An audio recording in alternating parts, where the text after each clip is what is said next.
Alright guys, what's up? Nick here with Late Night Chess, and welcome to part 2 of our Rook versus Rook and Pawn Endgame series.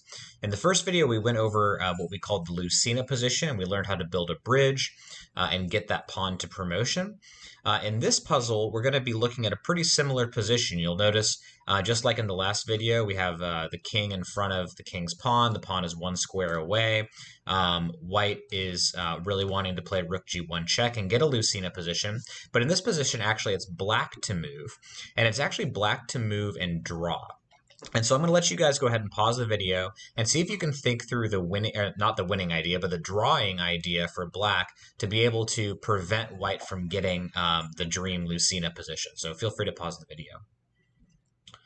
All right, well, if you guys decided that rook a8 was the right answer, give yourself a pat on the back. That is the right answer. Hopefully you didn't move the rook anywhere on the second rank. If you did, go back and watch my last video about the Lucena position, and you'll see why something like rook d2 or rook b2 or really any of these moves are not going to be good enough because white's going to go rook g1, the king's going to move over, and the rook is going to come up on the fourth rank, and it's going to be a win for white.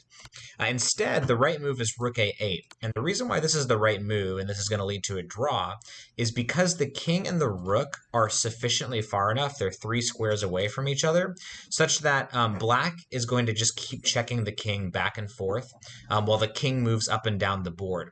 And the king is going to constantly be running into this tension. He wants to get closer to the rook so that he can stop the checks. But the problem is if he gets too far away from this pawn, black is going to come from behind and attack the pawn. And so the king is never going to be able to both avoid all of the checks and defend the pawn.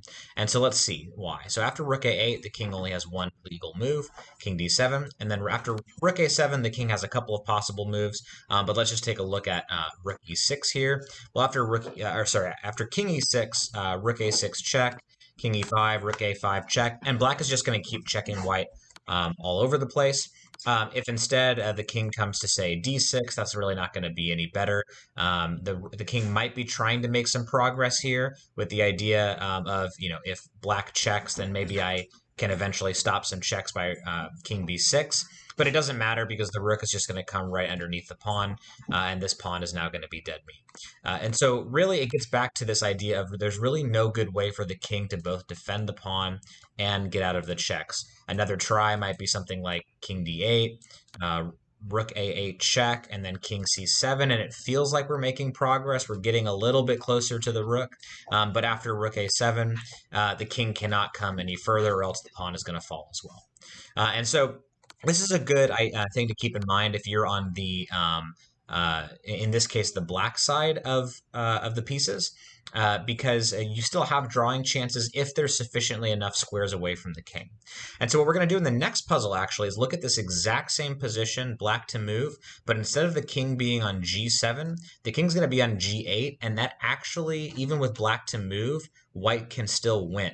And so it's crazy how just these little positions, if the king's on g8 instead of g7, it's actually white still has a resourceful way of winning that position and getting out of all of the checks. So stay tuned for that next video, but hopefully this video is informative, and we'll continue building in the future videos on top of what we're learning. So we've learned the Lucena position.